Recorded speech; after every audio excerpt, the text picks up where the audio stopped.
Hamı qoyunçuluğun gəlirindən danışır. Sosial şəbəkələrdə sürülər, yeni doğulan əkin quzular və qazanc göstərilir. Amma işin görünməyən tərəfi də var. Bu videoda qoyunçuluğun qaranlıq tərəflərindən danışacağam.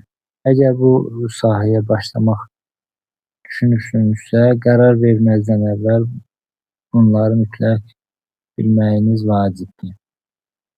Qazanc hər zaman olmur. Bir çox insan düşünür ki, 20-30 qoyun alan kimi pul qazanacam. Reallıq isə fərqlidir. Yem bahalaşa bilər. Sonra bazarda alıcı məsələn azala bilər və yaxud da ki, elə bizim Gədəbəy bölgəsini götürsək, demək olar ki, heyvan bazarı payızdan indiyə qədər hələ açılmayıb. Yəni müəyyən məsələn quzu satış eləmək və yaxud da ki, yeni qoyun almaq demək olar ki, çətinləşir. Yəni qoyunçuluqda zəmanətli qazanc yoxdur. Xəstəlik bir neçə günə bütün planı poza bilər.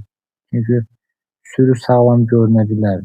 Amma bir yolxucuq xəstəlik yayılanda qısa müddətdə çox sayda heyvan yəni bundan təsirlənə bilər. Sonra da nə lazımdır? Müalicə, dərman, baytar xərcləri artır. Profilaktika edilməzsə zərər daha böyük ola bilər. Qoyunçuluqda istirahət anlayışı demək olar ki, yoxdur. Qoyunlar hər gün su, yemdir, nəzarət istəyir. Bayram, bazar günü və pis hava onların qayğısını sözsüz ki, dayandırmır. Xəstə heyvan varsa və yaxud da ki, doğumuna az qalmış qoyun varsa, gecə də qalxıb onu mütləq yəni nəzarətdə saxlamaq lazımdır. Sonra yırtıcı heyvanlar və yaxud da oğurluq riski. Dağlıq və kənd ərazilərində canavar, çaqqal, nə bilim, yaylaq ərazilərində hətta ayı, yəni sürünüzə böyük zərər yetirə bilər. Bundan başqa bəzi bölgələrdə oğurluq riski də təsərrüfat sahiblərini narahat edir.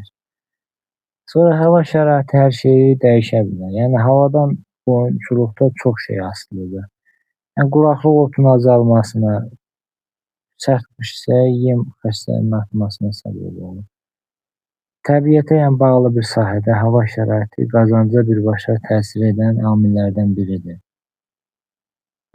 Bazar qiymətləri məsələn demək olar ki, xırda belə deyək də eniş düşüş qiymətlərdə ola bilər. Sonra gizli xərcləri məsələn götürsək, yəni insanlar çox vaxt yalnız qoyunun qiymətini hesablayırlar. Amma tövlədir, çəpər olsun, su sistemidir, dərman, peyvənddir, mineral əlavələrdir, nəqliyyatdır və gözlənilməz xərclər də büdcəyə daxildir.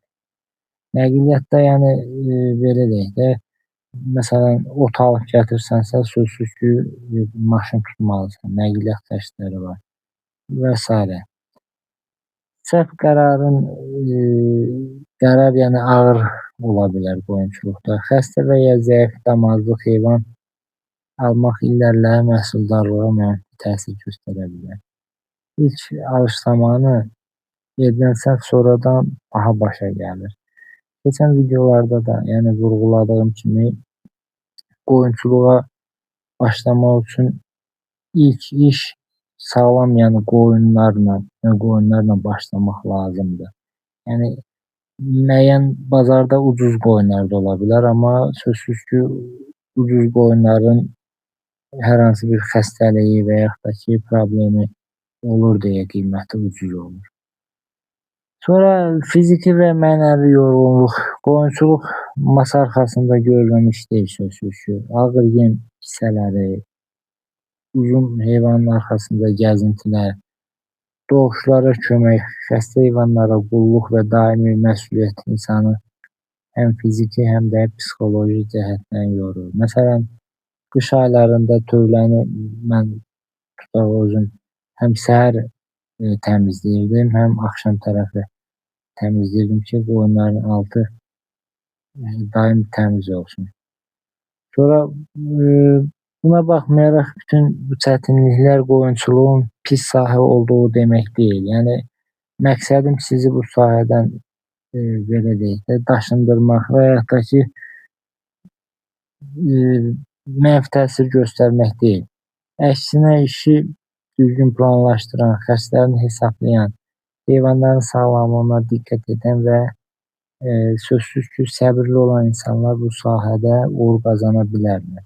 Sadəcə bu işin belə deyək də romantik baxmaq yox, reallığı qəbul edərək başlamaq lazımdır. Nəticədə yəni qoyunçuluğun qaranlıq tərəflərini bilmək sizi bu sahədən uzaqlaşdırmaq üçün deyil, səhvlərdən qorumaq üçündür. Hazırlıqlı başlayan, yəni məlumatı olan fermer həm də daha az zərər görür, həm də uzunmüddətli uğur qazanmaq şansını artırır. Əgər siz də yəni qoyunçuluğa başlamaq fikriniz varsa da bu yəni sahənin qaranlıq tərəfləri haqqında az da olsa məlumat vermiş oldum. Şərhlərdə dostlar siz də öz fikirlərinizi yazsanız mənim üçün çox xoş olar. Bu günlük bu qədər. Sağ olun. Növbəti videolarda görüşərik.